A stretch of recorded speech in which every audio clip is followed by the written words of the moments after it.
Hey, good afternoon, everybody.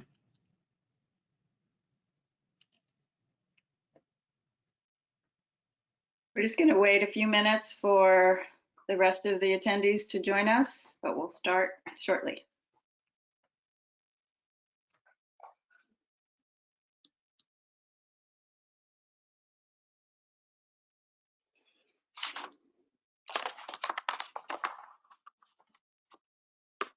I did put the puppy outside for this. We'll see how long that lasts. I'm sure she'll do fine. Remember to turn all the phones off. Yeah. Let me go get mine.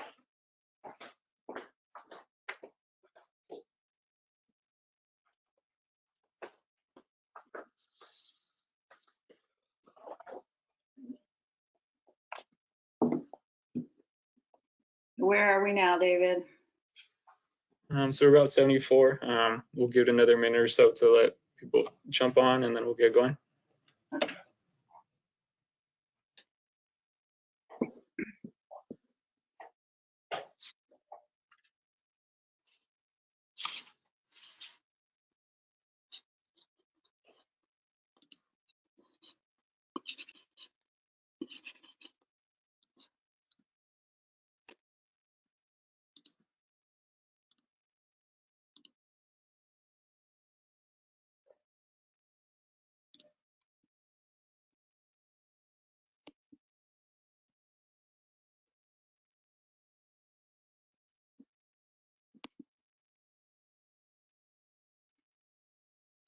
All right, Nancy, do you want to get us started?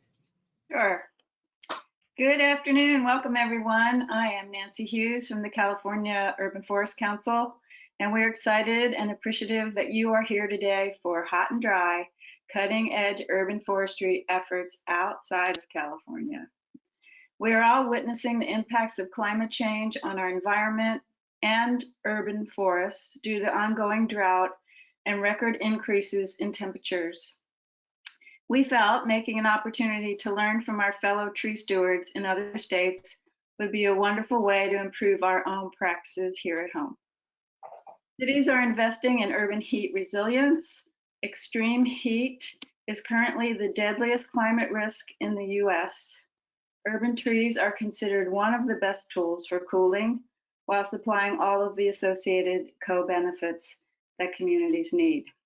So with that, I want to first do a big shout out to CAL FIRE, Urban and Community Forestry, for their grant support for our City Forest Renewal Project, which includes educational outreach opportunities such as today's webinar.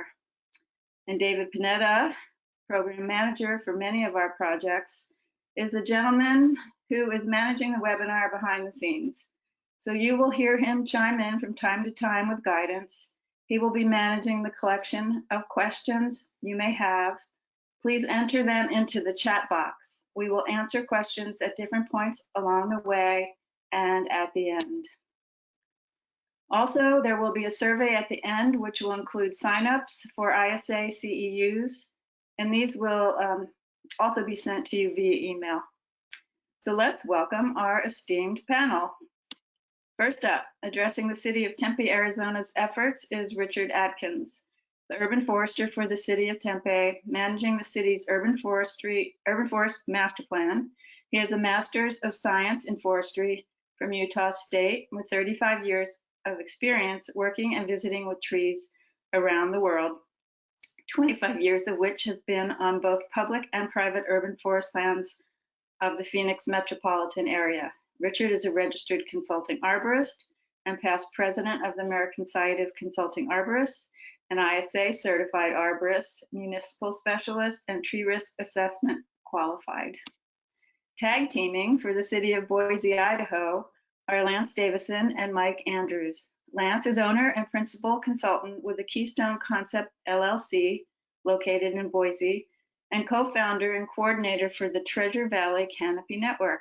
Lance has over 19 years of experience in land management, program development, and project management in the public and private sectors.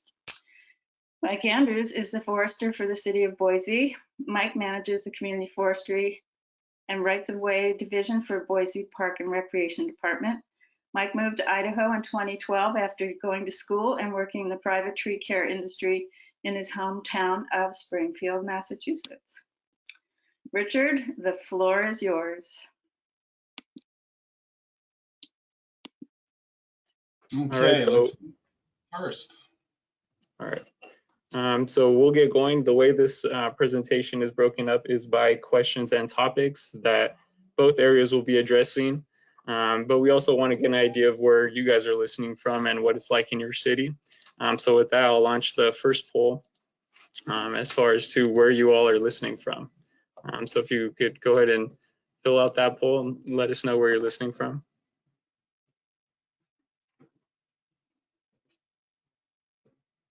All right, so we have about 70% of the vote casted. I'll give you guys another few seconds to finish answering that.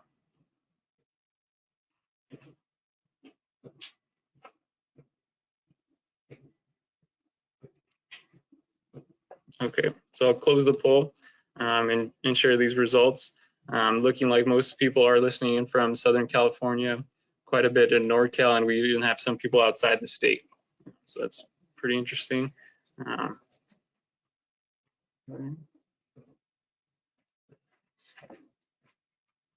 right, and we'll get going. So Richard, lead us in. What's it like in your city? All right, well, thank you, David. And good afternoon. Thank you all for the opportunity to bring Arizona into the group. I'm sure many of our activities are similar, and many of you probably have programs and policies in place that I could probably only dream about. But we are making waves here in the desert, as we say in Tempe, and we're working to develop a robust yet sustainable urban forestry program. So he said, my name is Richard Adkins. I'm the urban forester for the city of Tempe, and actually the first urban forester in the state of Arizona. Many of you know I used to work in Phoenix, where I co-authored and initiated their tree and shade master plan, but I have since moved over to Tempe to work with the smaller community and focus on their tree canopy goal. So Tempe is one of 26 municipalities located here in the Valley of the Sun in Maricopa County. Tempe is landlocked with about 40 square miles of area and a population of about 196,000. And just for perspective, here in the Valley of the Sun, we have about 4.5 million people. And so with all these municipalities, we do try to work together through a sustainable cities network, to share ideas on maintenance and help form policy for the region. Currently, our canopy percentage is about 13.6 citywide, ranging between 8 and 20%, depending on our neighborhoods. Next slide, please, David. So in our outreach materials, we used to say there were 90 days over 100 degrees Fahrenheit. Well, now that's kind of changed to the number of days over 110 degrees Fahrenheit, of which there were 53 this year. Might see that as an outlier, but if you're looking at the modeling that's portrayed here in this graphic, I think that's more of what we're getting ready to look forward to. Now, out of those 53 days, we had 11 straight days that were over 110. Most of those were about 115 plus. This was the hottest and driest year across the desert Southwest, with August and July being the hottest on record for the valley. Still, we had 115 degrees in September. There were over 7 days of 100 plus degrees in November, and we were even in the mid-high 90s all throughout the month of November. And it's this type of heat that really affects tree health for many of our species. It's not just the one-time temperatures, but it's that frequency and duration of 104 to, basically 109 degrees that really affects plant tissue and physiological processes, even before we get to the thermal threshold of 115 to 120, where cells begin to lose, their integrity and stop functioning. The canopies and the trees transpire and lose water faster than what the roots can actually absorb it from the soil. And so when you add in our dry summer winds, our low precipitation rate, we had only 103, we went 103 days without rain this past year. You can see where species choice becomes imperative for our future programming needs. David, next slide, please. So just a brief look at some of our averages to put it in perspective. What I really want you to do is focus on the graph on the right side, looking at our past 5 years and see how we really received our average about 9 inches of precipitation throughout the year. Clearly, you see where there's gaps there through the average, and management of our irrigation is a major issue. Next slide, David. So just to finish up the introduction for Tempe, we have an inventory of about 26,500 trees throughout city maintained properties, and this represents over 100 species and varieties of trees. Our current replacement value is about $57.6 million, and these trees provide about $1.2 million of environmental benefits for the residents and visitors to Tempe. So let's have a look at the City of Boise.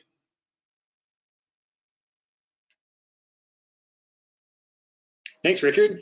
Really appreciate it. I'm going to have a pretty similar format to what Richard just presented, and I'm glad that I'm so happy that Nancy was able to give the introduction, but just a little more about myself. I did move to the Treasure Valley here, Boise, in 2012. I worked for about 5 years in the private industry out in Massachusetts, and I was lucky enough to get a job with the City of Boise right when I moved out here. So this will be my 8th year with the City of Boise.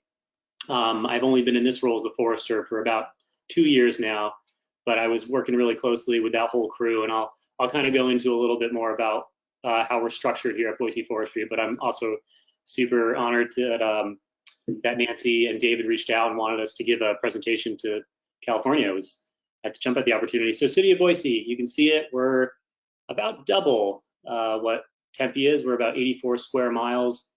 Our population, though, is not nearly as double, so we're a little more dispersed than, say, Tempe, Arizona. Like I mentioned, our metro area is called the Treasure Valley. It spans from, well, about easterly Boise is the east end, and if you're familiar with the area, it doesn't quite go all the way to the Oregon border, but it gets pretty close. And you can see the population there is about 750K. I am interested to know if those numbers will be updated. Boise is growing exponentially.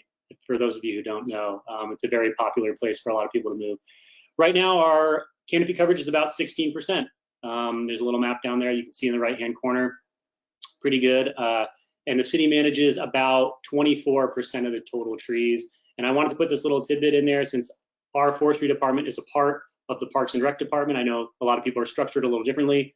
We actually manage 110 parks, so there's quite a bit. But we manage parks in the right-of-way, or manage trees rather, in the parks and in the right-of-way.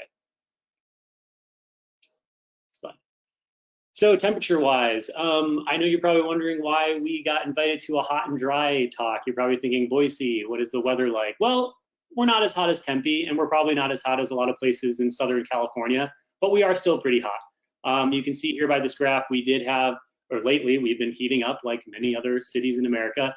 So unlike Richard, we do have our graph about days above 100 degrees, not 110. Although we do occasionally go over 110, it's pretty rare. But you can see there in that graph recently, probably as recent as 10 years ago, we have a fair amount of days, probably 10, 15. That one year, I'm not sure what that was. It was probably in 2010 where there was 20 days over 100. So generally speaking, yes, it does get pretty hot here. And then I just want to talk about some other stuff here. So that other graph showed days over 100. This first graph on the left, it shows days over 90, which is pretty hot for here. So we have average about 51 days over 90 degrees. Our hottest month of the year is July, although that seems to be shifting too into August, the more I think about it. And then that middle graph there just shows some average temperatures. You can see Boise, the metro area, and then the state of Idaho. Again, July is our hottest month of the year, average about 91 degrees. And then in January, just to show our cool temps, it's 23 degrees, although I can tell you with certainty that the last 3 years have been significantly warmer in January. And then this is the one that I really wanted to highlight, considering dry is part of this talk today. We average 13 inches of rain a year.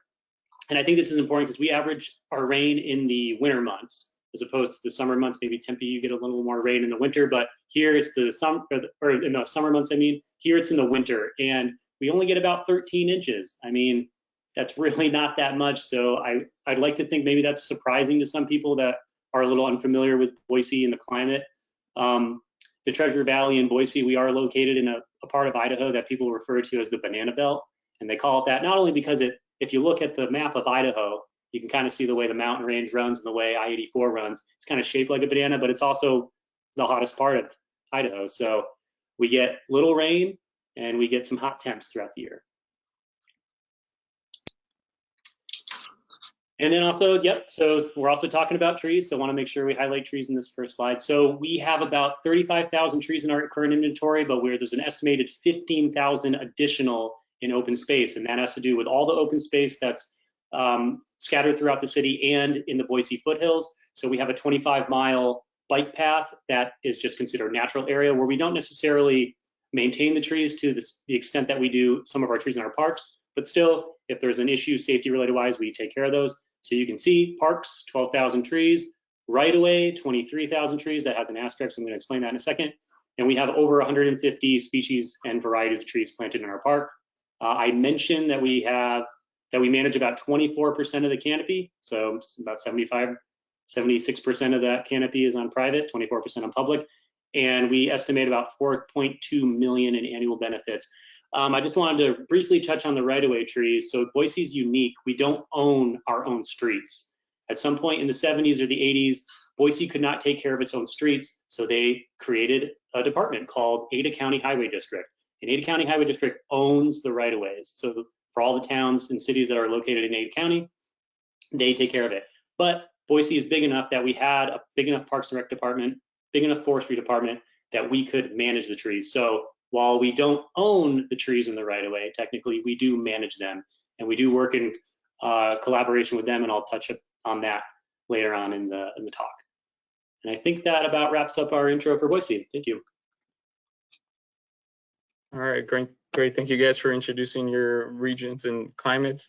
This next topic is how have you been planning for a warmer, drier climate?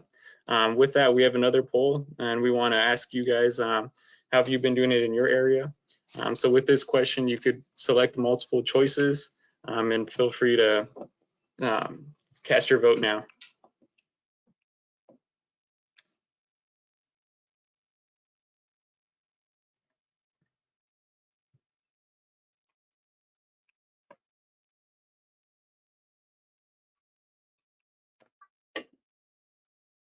All right, so it looks like we have almost everyone casted their vote. I'll give it another couple seconds to let everyone finish selecting their answers.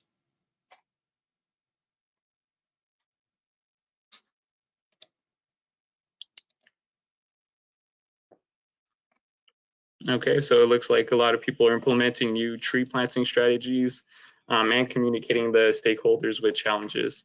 It's definitely two great methods for going about it. So we'll get back to the presentation. Richard, are you there? Right here. All right, I'm interested to hear about people's planting strategies they're implementing. Well, as I alluded to before, water and irrigation is a major issue, which leads to emphasis on water conservation techniques here in the desert Southwest, which honestly are not always the best for a mature tree canopy. I mean, the push over the years has been from conversion of turf grass areas as well as efficiency of delivery. But in some of the older established neighborhoods, this has led to canopy decline. His example here, briefly, just go over, you look at the top photo here of this residential neighborhood. This is in 2011. You've got a combination of turf and DG in the front yard with these three mature evergreen elms. And this is on a southwest facing aspect, so it's providing great shade benefit for the residents. 2 years later in 13, they took on a complete turf removal and renovation without really providing any supplemental irrigation to the elm trees. And you see by 2017, you clearly have decline of those elms there on the left-hand side. And by 19, obviously they had to be removed and you have complete xeriscape conversion. Now, honestly, this is not a bad looking landscape, I have to admit, but the shade and tree benefits that were there and that were being enjoyed not only by the resident, but by the neighborhood have clearly been lost. And so this is something that I'm working with staff of our water conservation department to really help educate on this issue of if you have mature tree canopy and you're doing a conversion, as well as working with residents on how they can, meter out water and still provide conservation techniques, but still maintain mature tree canopy that they might have had. Next slide, please. Now, Arizona is relatively slow to adapt GI and water harvesting techniques, especially on a municipal level. But we do have a relatively new manual for the region, and interest is indeed growing, especially amongst our transportation department and street engineers. But we are in the process of constructing some demonstration areas, like the one that we did here last year. You can see where the water actually flowing after a rainstorm. It actually helps to control some neighborhood flooding, which really sells it with the transportation department, but also provides irrigation for plants in this little pocket park that we have over here on the side of the street. Next slide, please. But still, water is the most common pushback that I receive about planting more trees here in Tempe. But I have to move the emphasis from usage to proper management, right? Most residents and even our city irrigation staff tend to overwater. It's like, well, we live in the desert, right? Water is life. So the more water, the better. Well, with our extended growing season, you can see from our climate data, more water actually can promote excessive growth, which leads to increased maintenance costs, and can actually increase the opportunity for decay and disease in a lot of our tree species. Next slide, please. So our landscapes vary, like I'm sure most of yours do, from this nice mesic residential area on the left to obviously the more xeric neighborhood on the right. Both have their benefits, both have nice mature tree canopies. Of course, the more xeric is using less water, but still both are providing benefits if they're managed correctly. Next slide, please. And the same goes for our public parks. Like on the right, we have this mature pine providing shade in our recreational park area for passive recreation and sports activities as well. Then we have this native mesquite growing in one of our preserve areas that have lots of trails and lots of actual activity going on. So still both providing shade and tree benefits for our residents, but they just require different management needs. Next slide, please. So we use a combination of flood, sprinkler, and drip irrigation dependent upon the landscape. And of course, a major portion of our planting and maintenance planning has to do with irrigation needs, especially for the early years of establishment. But if you recall some of that recent climate data that I shared with you, and many people discovered this summer, supplemental watering for select species does become necessary. And this is where my emphasis on species selection and placement really becomes imperative and a large part of our planning and communication strategy. I mean, water is not overly expensive in Tempe, although some people do think so. I mean, we have a tiered rate program, which we start out at about $1.84 per 1,000 gallons for the first 6,000 gallons, and then it tiers up from there. We do not have reclaim available for commercial use at this time. All that water is being used for regional recharge presently. We do have some landscape meters available. And that's just under $4 per 1,000 gallons, but you got to remember there's no sewage fees attached to that. So it actually kind of works back to being almost equal with the tiered rate. We do have a lot of flood irrigation that's still prevalent here from our partners at the Salt River Project as the valley was developed back just after the turn of the century. And it's actually a fairly efficient use of water. And that's metered by the acreage. And so it's about $400 a year for what we consider an average lot size of about 13,000 square foot. But just to put some generalities into place when I'm talking to people about trees and water, if we're using native species, I consider low water use. One of our an average shade tree here is going to be about a 20 by 20 crown, giving us about 400 square feet of shade. That's going to cost under $5 a year to provide adequate irrigation to grow and maintain that tree. If we get a medium use water use tree, it's about $13. And if we get the higher use tree, which is, like a large leafed shade tree and or, a citrus fruit bearing trees, that's going to be about $20 per year for the irrigation needs for this tree. Now that actually that's about 14% of the total maintenance cost per tree that we've calculated per year. So next slide, please. But see, the city does provide, this Water Smart portal, as I'm sure a lot of municipalities have, that's available for all residents, including multifamily communities, HOAs, that really put you in touch with your water data, right? And we just make it clear that I'm still working with water conservation staff on educational outreach opportunities when they go out and they meet with residents, as well as working with residents for water management and timing of the season and delivery. So next slide, please. So just back to planning and management for a bit. And as I know you all do, the focus is on the right species at the right location. We have continuing dialogue with residents here about native versus drought tolerant versus desert appropriate species, which of course, it all depends upon the urban form and the function and the location, as you know. I mean, I can't plant spined, thorned, or prickled species in turf areas around playgrounds or sports fields, as well as along right-of-ways where you might have parking meters or, something of this nature. It's funny, during a recent community and staff presentation forum, I was asked by our residents, what part of our inventory is actually native species and how many trees are growing in this non-native turf grass that we have in all of our parks? Well, at least I was able to tell them about 33% of our entire inventory is considered native species, with another 30% drought tolerant or considered desert appropriate. And about 40% of all of our trees are actually growing in turf, which is part of our 52 parks, recreational parks, as well as around our sports facilities and complexes. So we have set up our planning and our 5-year CIP funding on a staggered pace planting program. Oh, please go back, David.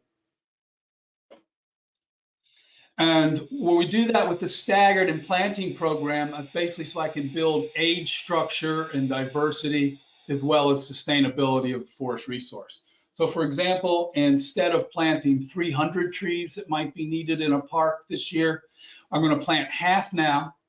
And in 3 or 4 years, I'm going to plant the other half. This coordinates with the available resources we have to care for them, but as well as we work with other park improvements and construction activities. And again, maintaining some age structure diversity as we go through our program.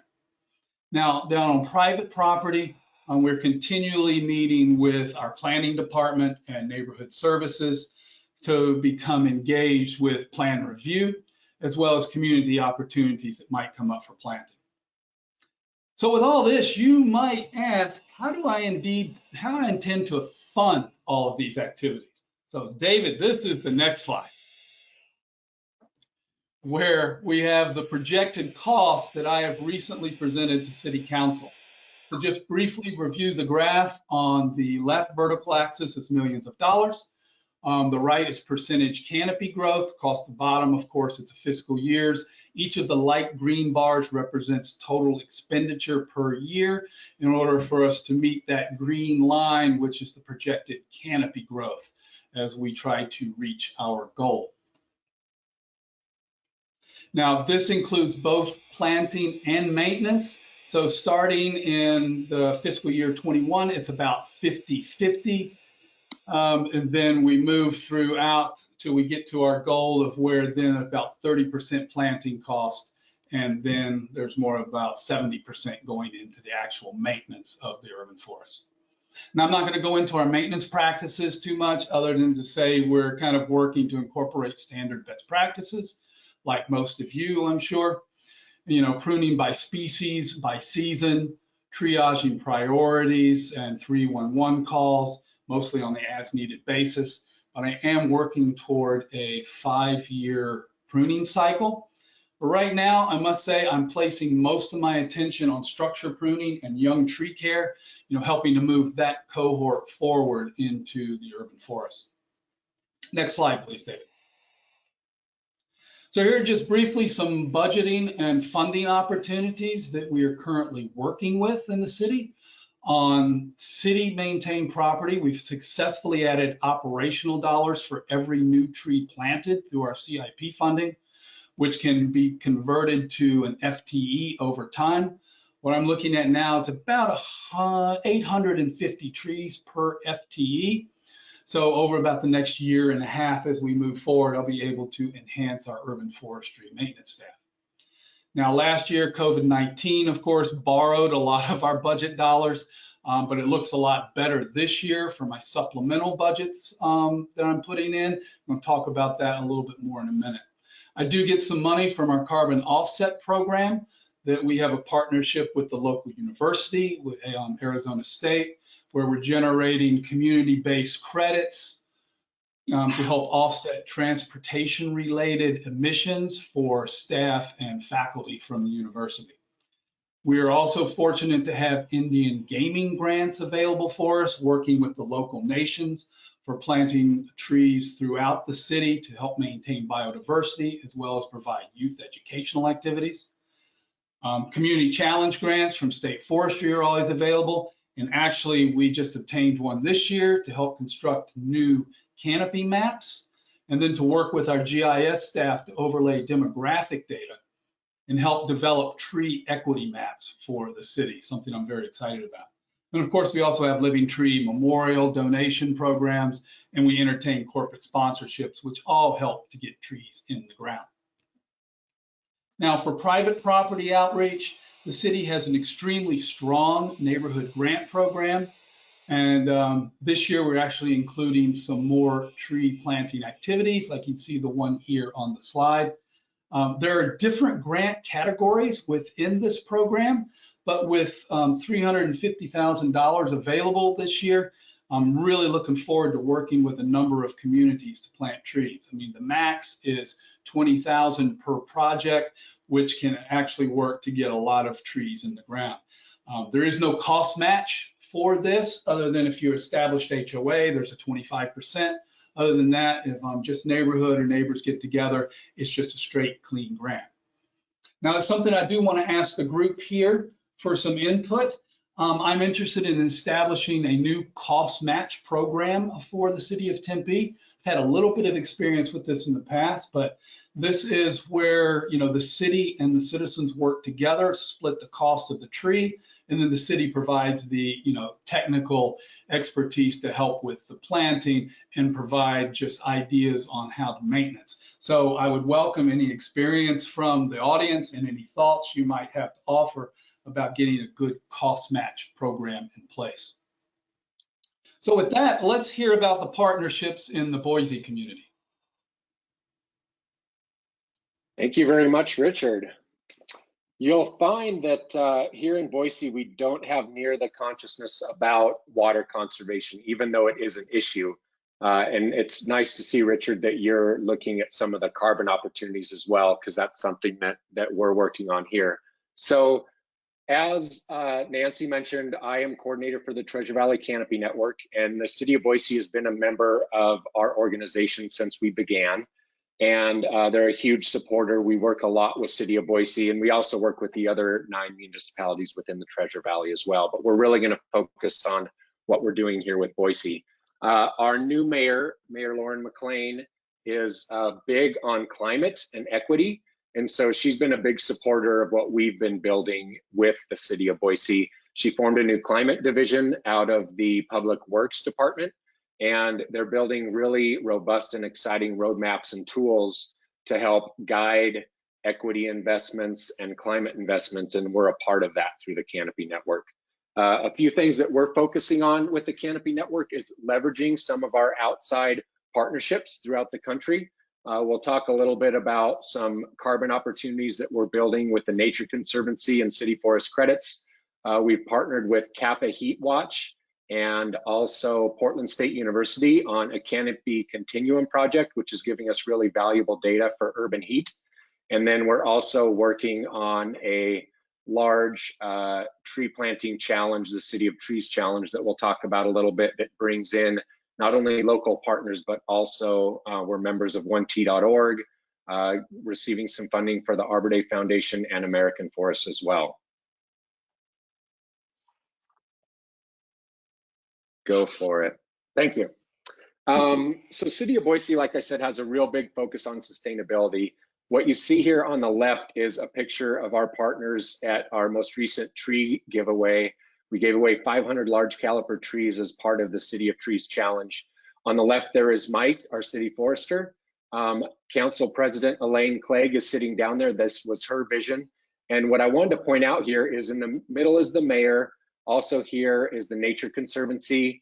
There is a sustainability coordinator both in the climate division, and there is also one in the parks department. So we're really lucky to have a diverse group that works together across city departments. And there's also partners here with a local gardening organization. So partnerships are huge here within Boise and the Treasure Valley.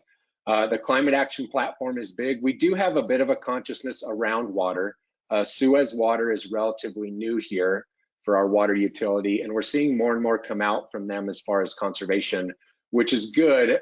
Having lived in Albuquerque for many years though, and seeing a lot of that same story that Richard talks about, where we come in and we zero-scape and get rid of all the landscaping and the watering and kill the trees. We're working really hard here in outreach to the public to help them understand that there are ways to reduce water use, but do it in a smart way, so that you don't end up losing all your tree canopy as well. And then City of Boise is really leading. They have a really cool environmental education program at their local sewage treatment plant. They call it the Boise Watershed, and it's highly interactive, talks about water conservation, water use. It's one of the greatest tourist activities for kids and learning in the city. So there's a lot of great stuff going around sustainability and the city's commitment to climate. Go for it, David. Thank you. And so the Canopy Network, we build this at a regional level, and the City of Boise is involved in all of these efforts. So back in 2017, we used data from an urban tree canopy assessment and partnered with the Nature Conservancy, both at the national level and locally, to focus on what the forest carbon benefits are in the Treasure Valley and how it's important to invest in tree canopy to mitigate those climate impacts. So out of that was born a Treasure Valley City Forest Credits project, which we have now secured a buyer for that project, and we're working together with cities of Boise and Nampa to count the trees that were planted in their municipal parks and actually receive funding for those tree plantings for the carbon that they're sequestering, in addition to what we consider a carbon plus credit, water quality benefits, air quality benefits, and so much more. So we're excited about that carbon partnership there with City Forest Credits. As I mentioned, the Kappa Heat Watch is a great data source that helps us look at where do we plant trees to reduce urban heat and communicate to our communities the importance of tracking that urban heat and planting trees in the right place. Right tree, right place for the right reason is what we talk about. And then the City of Trees Challenge, which we'll get a little more into, but everything's kind of culminated with this effort led by our city council president here to come together and help at a regional level and a local level to do more tree planting and also grow opportunities for the City of Boise's forestry program.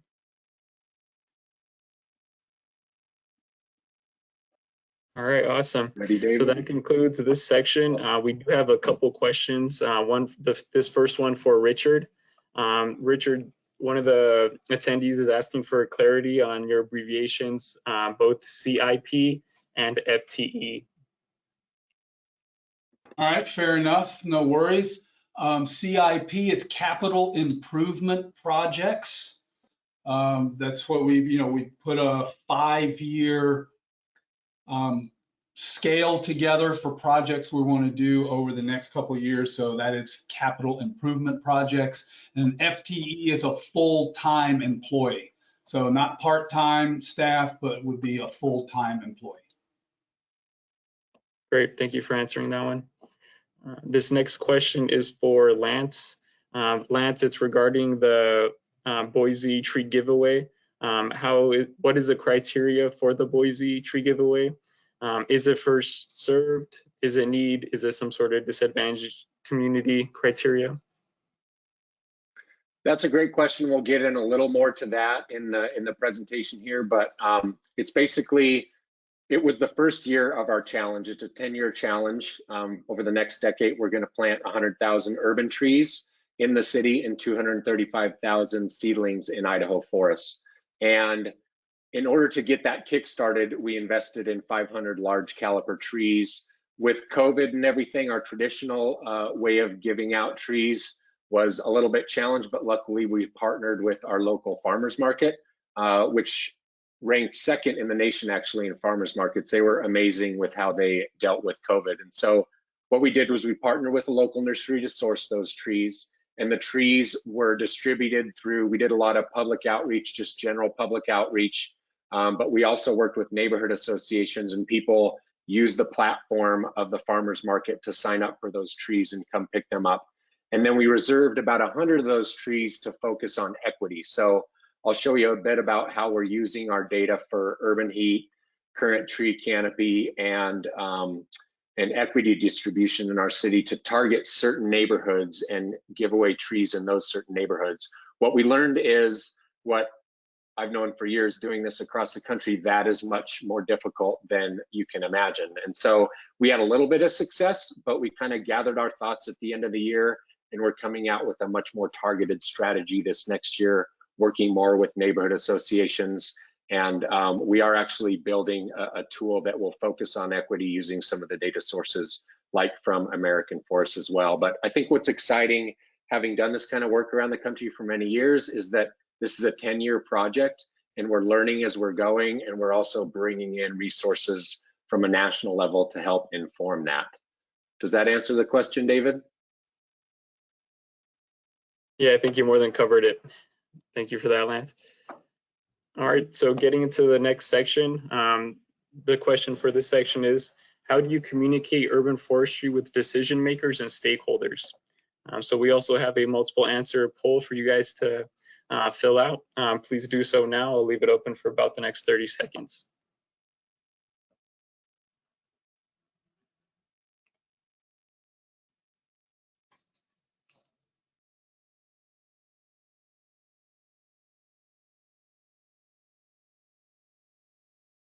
All right, looks like we have quite a bit of a vote casted. I'll go ahead and close it now.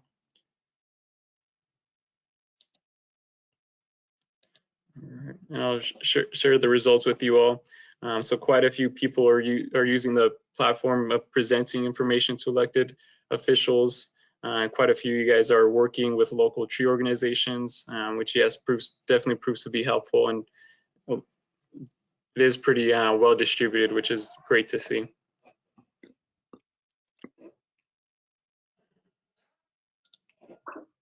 All right, so we'll get into the next section. Richard, do you want to jump back in and go ahead? Very good, thank you, David. So with this section, I think you all might be wondering, so how did all this urban forestry activity come about in the desert Southwest and in Tempe? And how am I communicating these ideas? Much the same way as the poll just enumerated, but let me get into it for a little bit. Basically, I was hired to expand and build the program for the city. There is the new Urban Forestry Master Plan that was adopted by City Council in 2017. Then I was hired in 2019 with the ambitious canopy goal of 25% by the year 2040. Now, see, I use this plan as my roadmap or my playbook with the focus on parks and open spaces, right-of-ways, and urban hubs. and all the neighborhood connections that are in between. Next slide, please.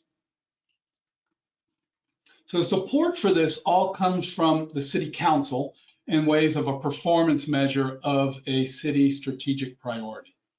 The City of Tempe has 5 strategic priorities that are supported by 104 performance measures, and this is what drives our performance-based budgetary process. Now, performance measure 4.11 is my sole responsibility, and of course it overlaps with many other performance measures, providing some cross-cutting opportunities to work with differing departments to forward urban forest activities throughout the city. Now this year, or well, every year, City Council prioritizes and ranks these performance measures. And this year, I'm very excited, the tree and shade canopy was chosen as number 3.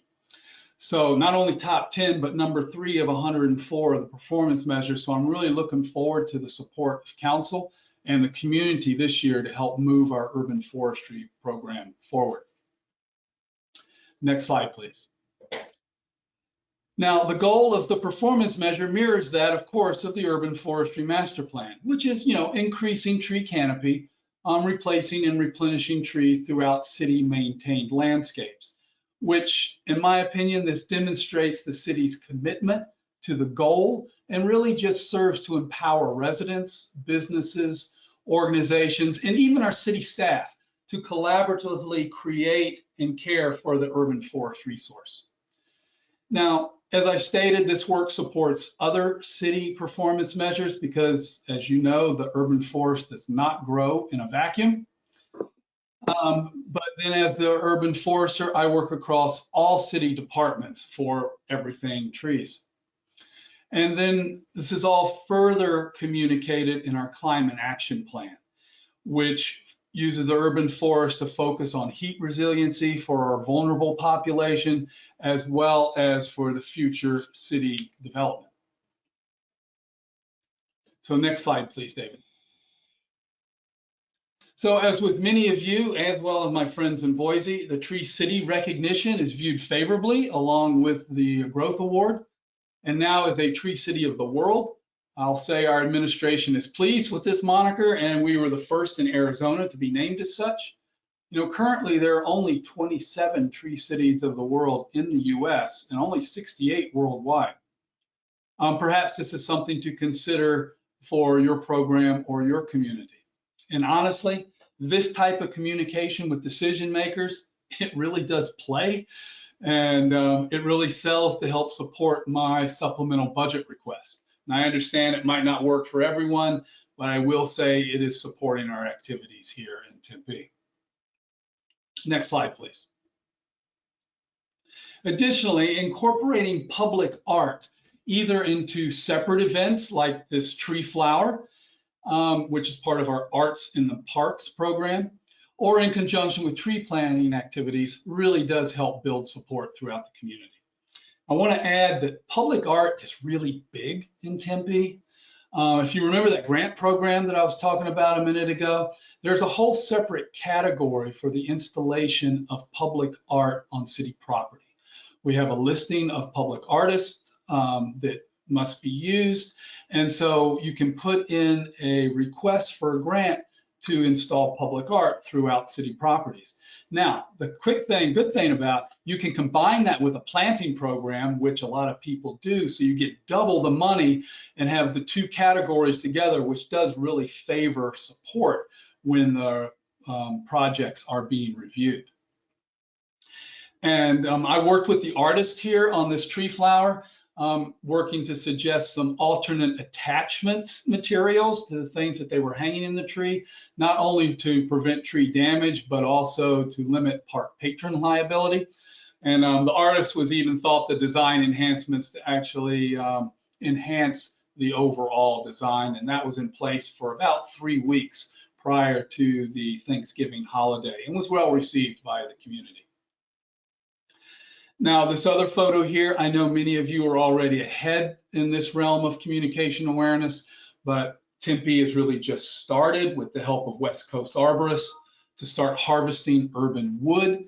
And again, this is being well received as not only resource usage, but again, as public art. As you can see, these really nice benches that we've just received. We're also receiving some wood supplies that I give to the youth arts program. Next slide, please. Well, all of this fun stuff just really serves to stimulate thought, participation, and prepares the way for more data-driven decision-making and focused outreach. You know, we've secured funds to reevaluate our canopy every 5 years. This gives us that metric to demonstrate canopy growth. We're working to develop our tree equity maps that are going to help prioritize our planting efforts and work to engage community champions to help lead these programs. Now, our current canopy ranges, like I said, between 8 and 25%, depending on different areas of the city. And I have pledged to meet at least a 10% canopy in the lowest percentage areas by the year 2025. Now, it's this type of information that engages not only our community, but definitely the interest of the administration and our city council. You know, along with council presentations and, you know, city newsletter briefs, which the poll just showed was very important. We've also started conducting town hall style urban forestry information question and answer sessions. They're actually led by one of our council members. I look forward to doing more of this style of engagement. It really is nice to have the Ask the Arborist with the community and the council members being there. And while our inventory data is not currently available to the public, I am working towards that goal. And we're putting together a new story map and rebuilding our web page. So to get these activities back out and relate the information to both the public and our decision makers. Now, that is something that Boise has really well developed. So let's hear back from Mike and Lance on their program. Thank you very much, Richard. So yes, one thing that I think we've done well here in Boise is starting way back in 2013 under U.S. Forest Service and Idaho Department of Land's Landscape Scale Restoration Grant, we started an urban tree canopy assessment. We'd seen other cities doing this, and we realized that in order to really address air quality and water quality issues, we needed that data. So we worked together with Planet Geo and came up with an urban tree canopy assessment that really is our foundation in data. Like Richard said, data is so important to inform strategic investments. And from that data, we, at the end of creating that report, we formed the Treasure Valley Canopy Network, which today has gone from being funded from state and federal funds to being 100% locally supported by folks like City of Boise, City of Nampa, including Power Company, the Nature Conservancy. It's a really healthy and diverse partnership.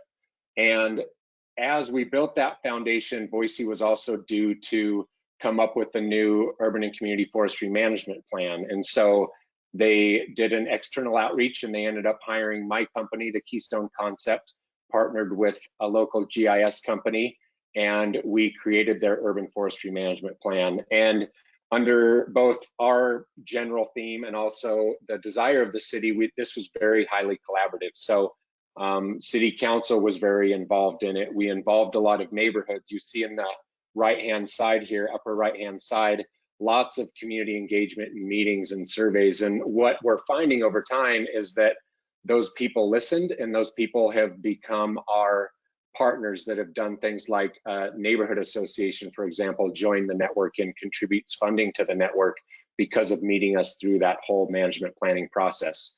And then, like I mentioned before, this opportunity that came really as a surprise to us when City Council President said, I want to plant 100,000 trees throughout Boise, and everybody just went, oh, what?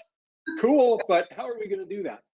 So now we're getting a chance, and Council President Clegg reached out to us directly to say, hey, we need your help to do this. And so I'll let Mike dive into a bit of the foundation that was created through that management plan. Thanks, Lance. Yeah, so I figured there'd probably be a diverse group on this this webinar today. So I just kind of wanted to dive in a little bit more into the management plan. Richard did a great job explaining his management plan and how he works with city council and members of the public to really first create the goals that come from a management plan and then hopefully deliver on those goals. So I just wanted to show if people are in a position right now where maybe they don't have a management plan, it starts with a vision and a mission. So I just wanted to show you what the vision and mission of our community forestry management plan is.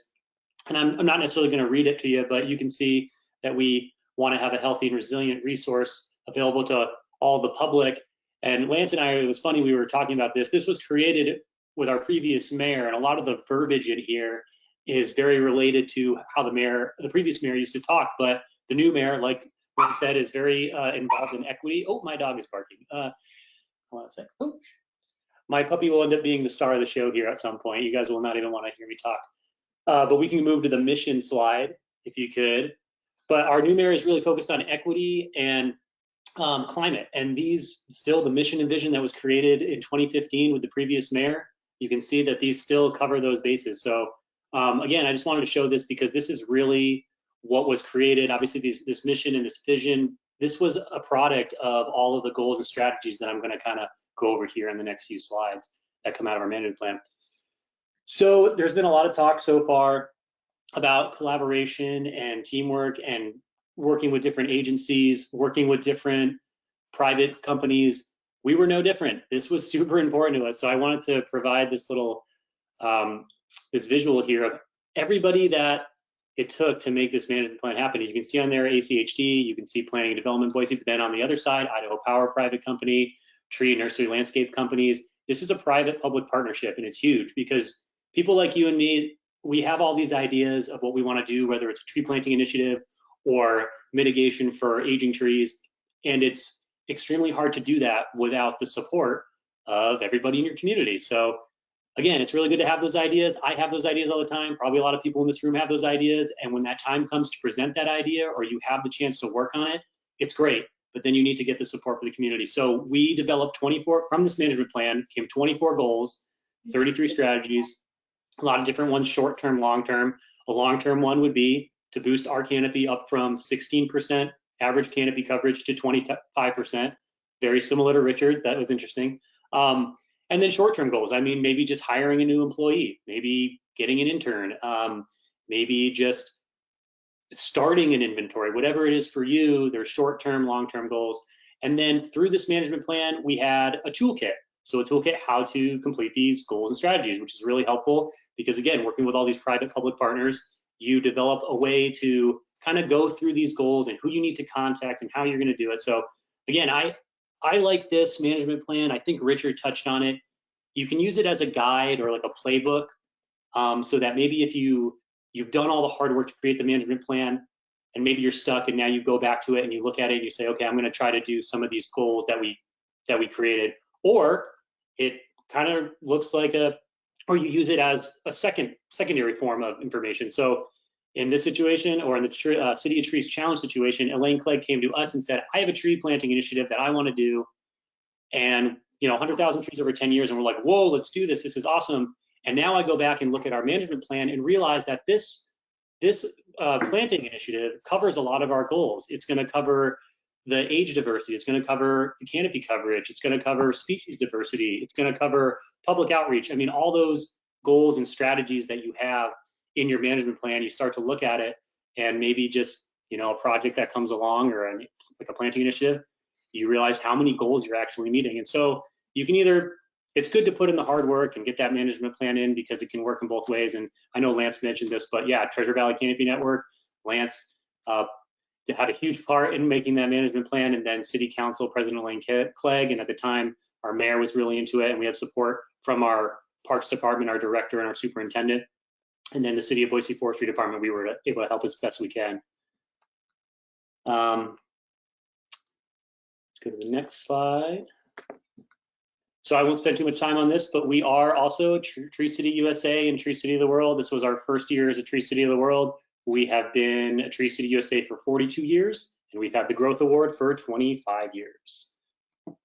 Super, and like Richard said, that's a great card to play. I mean, you tell City Council or people who, or care about the community, you tell them you want to keep that recognition up, that speaks volumes. So I just want to talk about our forestry department really quick, because it's funny, I've gone to a lot of talks, I've presented on a lot of things, forestry related, urban forestry related, and forestry departments look so different across the country. It's Richard, who might be a one-man wrecking crew, or you have me, I have 10 people, maybe you have another larger city with a lot more employees. So it's funny, we have a lot of different, we're made up and look a lot different, but we all have very, very similar goals. So you can see over here, I put on our organization chart at forestry. There's a forester, there's slight modifications to it. We don't have a customer service rep anymore, and we only have 5 in-house arborists, but we have forestry specialists who do inspections, and they do other special projects, which I'm going to mention, but they work with a program called Tree Stores. They do it downtown, they do outreach. We have a nursery specialist. This, I think, might be unique to Boise. We actually have a nursery where we grow trees, and it's a small plot of land where we grow about 600 trees. And I think this is unique and important to mention because we get a lot of our trees from the Willamette Valley. Maybe some people in Northern California are like, yeah, we do too. But we get almost all of our trees from the Willamette Valley. And when they get here, sometimes it's nice to acclimate them. And what better way than to put it in the care of an arborist with the City of Boise. And we plant that tree in our nursery and we care for it for a few years before it actually goes out into the right-of-way in the park. So I really wanted to give that a shout out because I think that might be unique to Boise. And we also, I mentioned on here the right-of-way crew chief, which the right-of-way, I know that's a little confusing. We have trees in the right-of-way, which forestry takes care of, and then we have a right-of-way department that basically takes care of all of the shrubs and flowers in the right-of-way. It's kind of a nice thing to have, but you can see our job duties. I just kind of put them out there: pruning, removal, stump grinding. That's pretty standard stuff for any, labor or arborist in the field. But we also plant and grow trees at our nursery. We do a lot of plan review. I do a lot of plan review. I mentioned that Boise is developing at an incredible rate. And I'm going to show some of the things that we have installed in our plan review, our design review process to help with trees in the future in the downtown areas. I mentioned inspections, tree risk assessments. Our inspectors do a lot of that. And then appraisals. I mean, people want to cut down trees in the name of development, and I can't fight it. But as long as that is happening and development's going in, we should at least see some money for those trees that are coming down, and we can reallocate that money into different areas, different equity portions, and maybe even some planting initiatives like the City of Trees Challenge. Go to the next one. And I want to talk about routine maintenance. This was brought up in our discussion prior to this presentation. I wanted to go over the pruning cycle that we have. So we have a 7-year pruning cycle for trees in the right-of-way, not our parks. This is important. We deal a lot with issues with an aging canopy in our right-of-way. And so we were able to, through complete all contracting, do a 7-year pruning cycle for all those trees. And this includes inspections. And now it's including inventory. I know Casey Branning, one of our tree inspectors, is currently on this call, and he plays a huge, huge role in this. He goes to each district, or he's going to each district every year, making the inspections, creating those contract work orders. It's been fantastic. I also want to give a shout out to our tree stewards program. This is also super unique. I'm going to spend a little more time on this than maybe I should, but I was able to go to the Municipal Foresters Institute, the courses that they provide through Society of Municipal Arborists. And at that conference, there were people from New York, Virginia, California, all over the country. And when I mentioned this tree stewards program, how we're able to run this from inside forestry and take a volunteer program that is interested in just pruning small trees, both crown raising and structural pruning. I mean, this was like amazing. A lot of people have programs like this in their cities, and maybe some of you say, yeah, I have a volunteer pruning program. But this is run through forestry, and we educate all of the people who are pruning. We have a lot of consistent volunteers in this program. And I mean, barring some weather, and unfortunately it was a little bit of an odd year with COVID, we prune about 2,500 trees a year that otherwise wouldn't be pruned. And that's mostly focusing on our parks, but we do take them out in the right-of-ways a lot. But so you can kind of see how we have the focus for our contract dollars on the right-of-way trees, and then the tree stewards program, and then even our in-house crew will focus a lot on the park trees. We do tree removals and replants regularly, but we do look at irrigation all the time. So if there's no irrigation in a right-of-way area, then we don't do a replant. So that's kind of a situation where we're working with the homeowner to try to get an area irrigated and hopefully replant a tree at some point. And then our new tree plantings, we're doing those constantly. I mean, we have a whole GIS department, or a GIS department, that created tree planting locations in all of our parks. And this was super, super awesome. I mean, they went in, and first it was just kind of a bird's eye view of where trees could go. And then we're currently in the process, and Casey has had a huge portion of this, or a huge help in this, going out and actually verifying these spots. So now when somebody comes to me, Richard kind of mentioned how he knows how many plantings are in his parks, and then he kind of plans for how or when he's going to plant those trees. We do something very similar where I can now go to you and say, this park has this many tree planting locations, and this year we're going to do this many. And hopefully by, in 5 or 6 years, we will have the whole park planted. So really, really cool. And then Lance in the Treasure Valley Canopy Network, super, super huge. We're a member, we do quarterly meetings. This is super important to stay in touch with all people, all the cities that we're connected with. And it's something that didn't exist before Lance got here and created it, but I think it's super important. And something like the tree planting initiative that we have, City of Trees Challenge, I know Lance is going to touch on that, so I don't want to talk too much about it, but that's something that will start in Boise and hopefully encompass all of the Treasure Valley at one point. Very, very important stuff. And Lance, I didn't know if you wanted to chime in there, but I'm done with that. Thanks, That's Mike. Yeah. And that's what's been fun as the Canopy Network has evolved. And you can go on to the next slide, David. We are doing quarterly meetings now where we're helping 2 of our smaller cities that are growing extremely rapidly, very small staff. We're helping them develop new management plans and new resources. And so I think that's important if you live in a metro area, that you're collaborating across different city departments within your city, and then also helping each other out and your colleagues in other cities as well. So it's a lot of fun how we do that with Boise. So we've let the cat out of the bag a little bit with the City of Trees Challenge. Like I said, this was like early last year, maybe like this time last year, we were in a meeting of the Canopy Network, and all of a sudden the buzz started to go around that the city council president had just announced in the media that she's going to plant 100,000 trees, and everybody was talking, and some excitement, but mostly a little bit of fear, like that is crazy, we can't do that. But Mike and I sat down and said, we can do this. This is a great opportunity, and we have the data to show where we can plant trees, and we've worked with Council President Elaine Clegg for many years. And ironically, after we came out of that room, I had a message from Council President Clegg saying, hey, Lance, this is time, I need your help to do this. So what's been fun as this has grown is it started in 2020, it'll go through 2030. And we're not just planting 100,000 trees within City of Boise, which is one for every homeowner. We're also planting 235,000 seedlings across Idaho forests. This is a climate-driven initiative. It gives people an opportunity to address climate issues at a local scale and feel like they have and they're empowered to do that. And so the Nature Conservancy, as you saw, we worked with them on our carbon assessment. They stepped up and said, hey, we'll help you do the seedlings in the forest. And so you can go to the next slide, David. They also are helping. We got a grant from Arbor Day Foundation to plant 37,000 trees in Boise National Forest this coming spring, and that's just growing and growing and expanding. And I think what's exciting about this is it's so much more than a tree planting initiative. We said this when it first started, that we're excited to count trees. We're excited to get a lot of trees in the ground, but first and foremost, we're going to count the eco benefits. It's more about the impact that those trees have than the counting of the trees themselves. If they don't survive for years and years and provide benefits, then it's not going to have much of an impact on our community. So we're going to have all the trees impact certified through city forest credits. We are quantifying the eco benefits, currently using the tree plotter application, which is available statewide in the state of Idaho, and we're building a more robust system alongside with the city staff here. It is an opportunity to empower citizens through climate action. And now through these events that we're doing, we have an audience with the mayor. It ties to her climate initiative.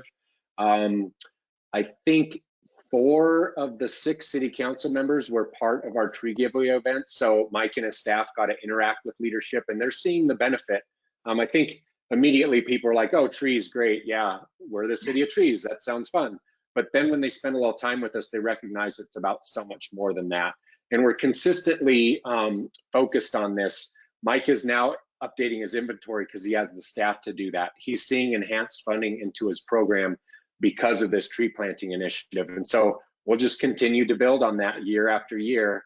And as Mike said, year one, we were really focused on City of Boise. Now in year two, within the next few months, we're going to unveil this opportunity to challenge all cities, including Tempe, including Lincoln, Nebraska, including Nampa, Idaho, to join the challenge and come up with what is the tree number that makes sense for them to reach for climate action.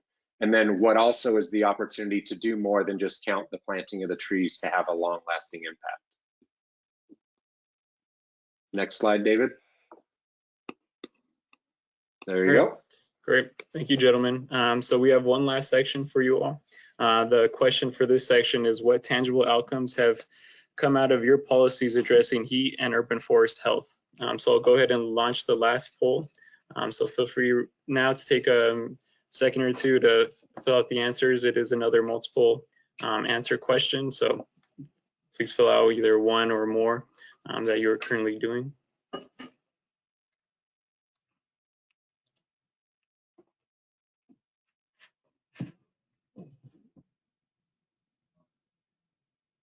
All right, so it's collecting quite a few responses. I'll give everyone another 5 seconds or so to wrap up.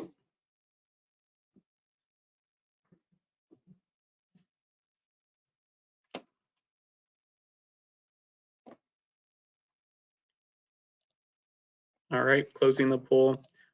Similar to the last question, a lot of you are doing more than one of these activities, which is definitely great to see.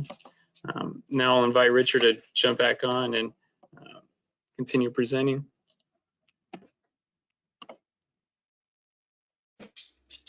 All right, thank you, David. I accept your challenge, Lance. I'm looking at probably about 50,000 trees. That would be our challenge and the goal that I'm looking for, and that's only on, that's just city maintained property. So I got another 25 or 30,000 on private property that I feel would help meet that goal. As long as I don't move to Boise before then. All right, that's I mean, Mike and Lance, you got a great program going up there. I'm very envious of how that is developed and what y'all have going. So the way that I've approached policy to help forge outcomes here in Tempe, not just for building and maintaining the program, but to expand interest onto the private property, is to present our canopy goal in 2 ways, and that's attainable and aspirational. The difference being a public property versus private and commercial properties. And going through this with City Council, it really does seem to resonate. So the information here really just kind of sums up a lot of the information I presented today. So I just kind of want to briefly review that.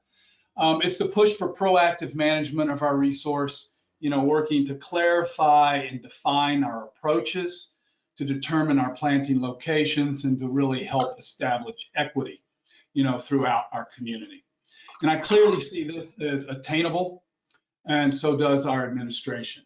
What we need is to further define our public and private strategies and collaborations to help forward the more aspirational aspects of the goal on our private property. I mean, we already have some good educational and outreach programs in place. Of course, now they're all working virtually, but hopefully we can extend these to in-person meetings and workshops soon and help get our Citizen Forester program back up and running. As Mike was saying in Boise, the Steward program, it's extremely important to get the community involved, reaching out and getting those champions for each neighborhood involved that help drives the participation. And that's something that I truly appreciate the program here, and I look forward to getting that back up in person. So what I'm going to use, this proactive approach that I mentioned, just really serves to model and to influence, hopefully to drive private and commercial participation. Because if we're not doing it on our own city property, how can we expect it to be enforced and maintained on commercial property? So next slide, please. So we're going to continue with our carbon offset program, which is just direct fundings into my account for planning and maintenance. The addition of dollars for every new tree planted into our operational budget is an important milestone that just occurred this past year. that will help us to build into those employees that I mentioned earlier, as well as instituting dollars for replacement planting. That's something that's never happened here. If a tree was lost, well, then you just had a vacant spot. If you had extra monies in your operational or general revenue banks, you'd go back and replant it, but you were just kind of moving forward with tree planting. Here, I've calculated percentage of loss every year that gets included into our capital improvement budgets, so that I get so much money per tree every year to recoup that lost tree factor and to try to build back up our stocking rate.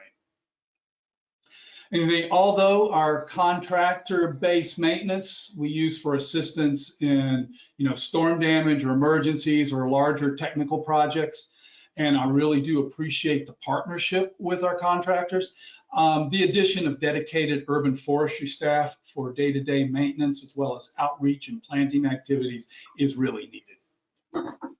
The increased support for our neighborhood and community planting programs only furthers our interest and participation so that everybody is involved in the resource management, as well as the collaboration with our development planning. As Mike said, looks over a lot of plans. We're starting to do that more, and just being called to the table is an important first step as we all work together for the management of the resource. And again, all of this is supported not only by our strategic priorities of council and by the urban forestry master plan, but by our newly adopted climate action plan. This is a formidable policy that has really grown and gaining support. It's generating interest, and it's really looking to receive additional funding opportunities in the future. Next slide, please.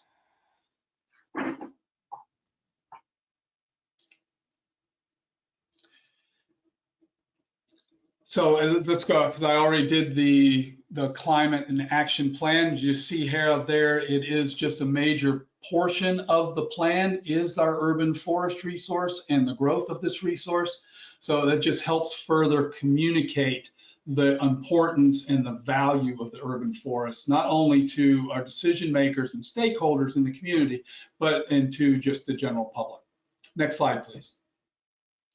Which all of that is just to get trees viewed as a physical asset and an important component of city infrastructure and development, which has really worked to change perspectives. I mean, for so long here in the desert Southwest, the concept of disposable landscape was actually viewed as the norm and a valid management tool. But that trend is starting to change, hopefully. We have some internal maintenance standards, such as a new administrative director to establish tree rings in our parks, as well as enhanced staff training that I'm involved in, and even enforcement and consistency of our contractor maintenance standards. It's all helping to push our policy forward in the right direction. And again, working with planners, we're updating appropriate species depending on location and the form as the city is clearly developing. And finally, just looking at some tree protection standards. So next slide, please. So this is something, honestly, I'm really excited about. I know it's nothing new to a lot of you, but in Arizona, a state with extremely strong private property rights and very limited enforcement following certificates of occupancy, I'm really excited that some of these practices are starting to be implemented and moving forward. So, what started out there, the photo on the left, is the standard for tree protection around this mature Aleppo pine, has moved into something more substantial as protecting this native mesquite in one of our preserve park areas while we're putting in some new Ramada construction, to now we're even putting in mulch pads for equipment and material storage in our parks for when we're doing, playground construction or infrastructure repairs. Now, for me, this is a really big step moving forward, protecting not only the tree, but the soil resources and the rooting zone around it. So helping that to grow and protecting our parks, as well as helping urban forestry grow here in Tempe. So now let's see how collaboration and policy are driving urban forestry efforts in Boise. Great. Thank you very much, Richard. And I think we might have just 10 minutes left, so we'll burn through this quick. We talked a lot about our focus on impact and how collaboration is such an important part of that. I'd encourage you to look at our website at tvcanopy.net and check out our impact report for 2020. We've talked about urban heat. I'll get a little more into that and eco benefits with the City of Trees Challenge. But first, I want to talk a bit about Silvacell systems. So if you can go to the next slide, David, I'll segue over to Mike here. And this is an interesting story that happened a few years ago when Mike's predecessor, Brian Jorgensen, had been talking to the mayor about the importance of, if we're going to plant trees, we need the soil volume to do it. And so he got the ear of the city council and mayor's staff, and before you know it, they're asking for this. And so they are dictating that any new development downtown is going to have Silvacells. It's part of the stormwater management system. It grows bigger trees and tree canopy. And so we actually have not only supported that, but also used our data for stormwater to help inform where's the right place to put Silvacells and where's not the right place to put Silvacells. So I'll let Mike build on that fun story. Yeah, and like many of you know, you're never going to get anywhere if you just root for the trees. You have to attach it to something else, whether it's public safety or stormwater management. You just have to figure out a way for people to care about something else. I mean, for people like me and you, we understand we want to save the trees, but yeah, so like Lance said, this is a new way to mitigate for stormwater, and it provides an excellent space for the roots to grow. It essentially does three things. It collects stormwater runoff, provides area for the roots to grow, and supplies them with water. And it provides the structure necessary for a sidewalk or even a road. These are used all around the country now. I know that I think Disney World uses them, Toronto uses them, and now they are a standard in our streetscape design. So this is actually a picture of what's called the West Side Park. It's currently being built right now. And this was a picture from, or these pictures were from about 2 weeks ago. So you can get an idea of what it looks like. Those black bins, or whatever they look like, whatever you want to call them, the Silvacells, those provide the structure and they provide the space for the roots to grow in between. So that will all be filled with soil. And then you can see they're kind of covered up as they slowly build around it. But eventually, you know, you can see that covered area, it'll be cut open and a tree will be able to be planted in there and the roots will be able to grow. And so far we've had a ton of success with it. And I want to go to the next slide, which has our very first project. And I think it might've been in 2010 maybe earlier than that. But you can kind of see the before, during, after. Before, did you know, Lance, when it was? When the official date of it I think it was 2012 or 13. But the cool thing about this is Mike's showing you the process before, during, and after. We've worked with the contractors. The first one, there were lots of lessons learned. I don't think the businesses were happy, but now it just shows that a good idea needs to get tweaked. And so now the contractors found a way to keep the local restaurants and businesses open. And there's a really good picture that we can show you sometime of how there are trees right across from this that aren't in the Silvacell system, and they look much less healthy than what's here. So it's becoming a part of this vibrant downtown park, which I think is pretty exciting. It's awesome. It's super great. And then I think, I'm not sure if the next slide has. I think the next slide is getting into our urban heat, which we'll wrap up quickly. So on our website as well, you should take a look. We did a story map with the urban heat, which was developed with Portland State University and Kappa Heat Watch. And this is extremely valuable information. We can look neighborhood by neighborhood. We're able to take this data that was in partnership with somebody outside of Boise, and our experts with Ecosystem Sciences Foundation are using this data to inform work within the city, including that urban park. A lot of exciting stuff going on. So we're always looking at ways to leverage resources and opportunity, whether it's research or funding from outside the area, to do great things in Boise. So let's go to Mike's last slide, and then I think hopefully we have a little time for questions. Yeah. I'll go super quick through this last slide here, just because you can maybe more people will have questions about this, but we have a tree ordinance. So just going through city policy, we have a tree ordinance with the city, and you can see we have information about mitigation, appraisals, tree protection. We cover all that, but we also have a thing called licensed tree services within the city. So I mentioned that we manage the trees in the right-of-way.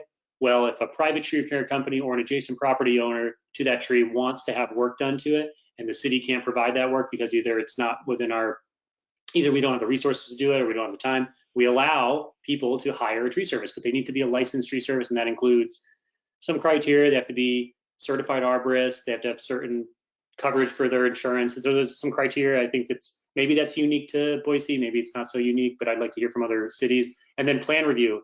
Yeah, involved in a ton of plan review, whether that has to do with tree protection for existing trees, I think Richard mentioned right tree, right place, planting the right species for these new developments, getting the species diversity up.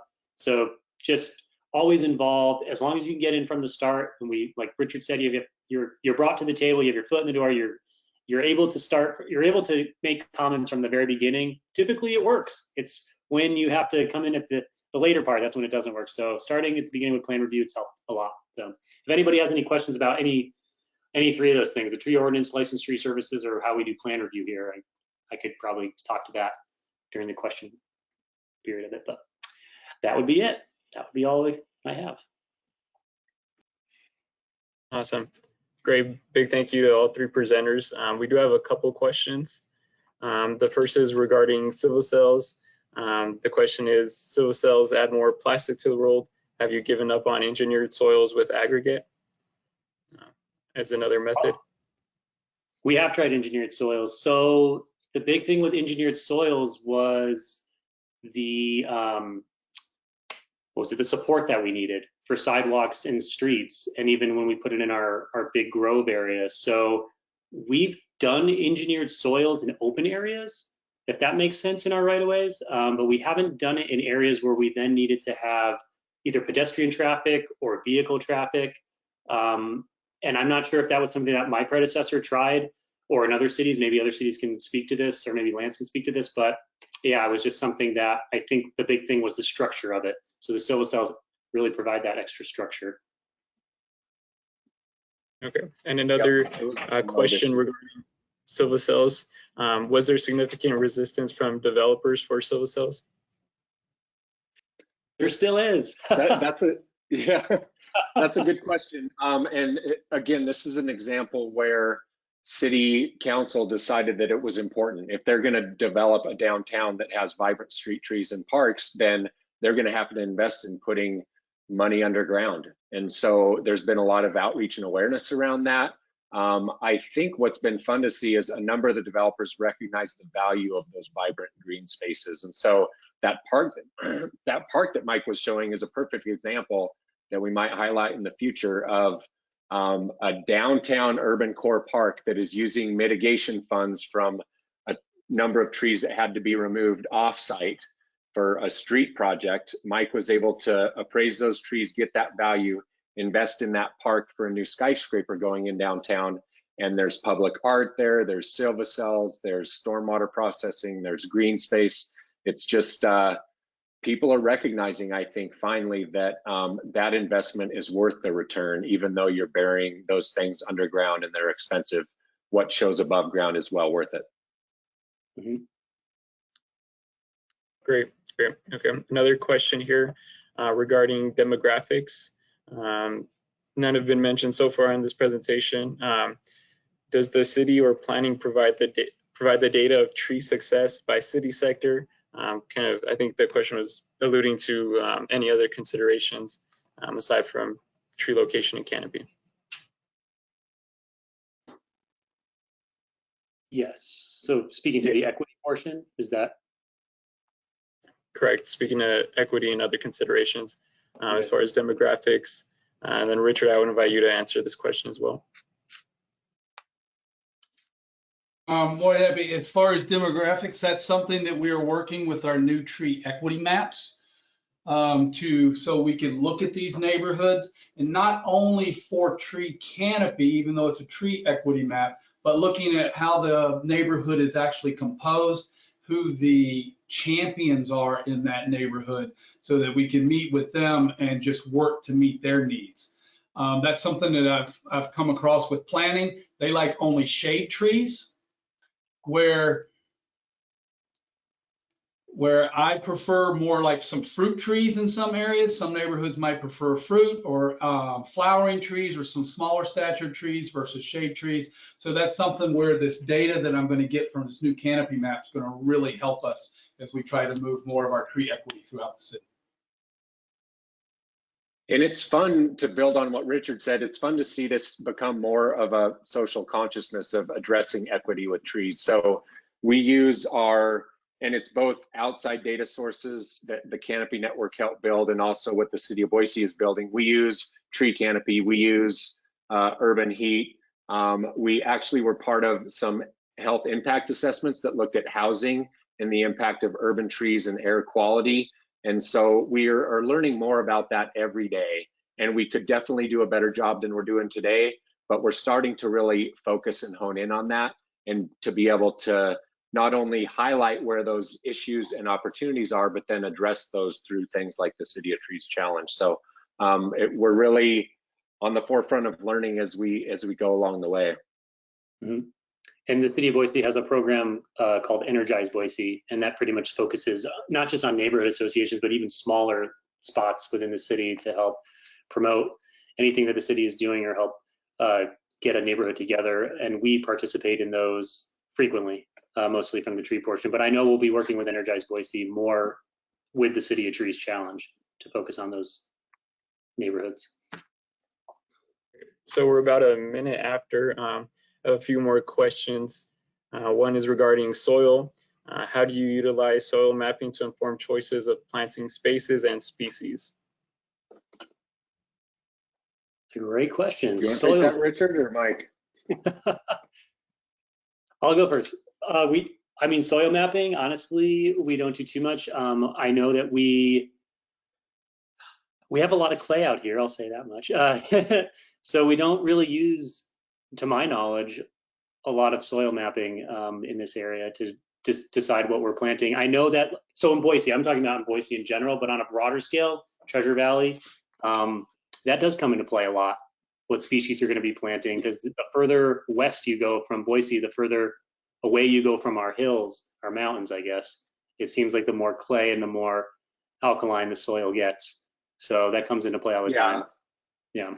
We have done that. We created a tree selection guide, and it looks at what the right soils are to plant in what places. But a lot of the challenges, as you know, the soil survey is great in areas that the soil hasn't been amended like crazy in your cities. So a soil survey for downtown Boise isn't too useful for us, but it is a tool that we use in the toolkit in the areas where things are growing and what's the pH and what's the alkalinity of the soils and things like that. So how about you, Richard? Oh, Richard lost his voice, man. You've been talking too much. I was giving you space.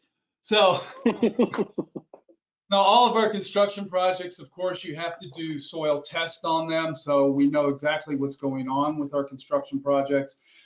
Tempe is only about 40 square miles. Our Katina doesn't vary that much within our soils, but there are certain areas that I kind of know where they are throughout the city based on some soil mapping that, yes, I am not going to suggest planting certain species there or here. So yeah, we do use that to help with our species choices. Great. And we had a few questions regarding the presentation. If the slides will be up for review and the recording. Yes to both of those questions. We'll post it on the California Urban Forest Council website and probably share it via Facebook and other networking websites. Aside from that, I just want to thank the presenters again for helping us put together this great program. For everyone who attended, they'll prompt a survey after we close this webinar, and you'll be able to fill out and give us your response on what you thought, and also give your information to receive ISA CUs. But with that, again, I'd like to thank the presenters for taking the time to put together some really good presentations and share some great information.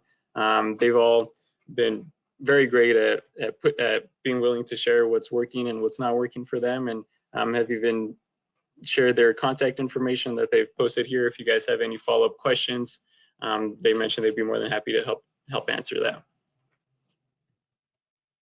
Thank you very much, everybody. This was fun. Yeah, thank you for your attention and time. Thank you Cool. for having us. Good Good luck to- with all good of to the see you, Richard. program. Yes, Y'all take exactly. care. Cool. Thank you, guys.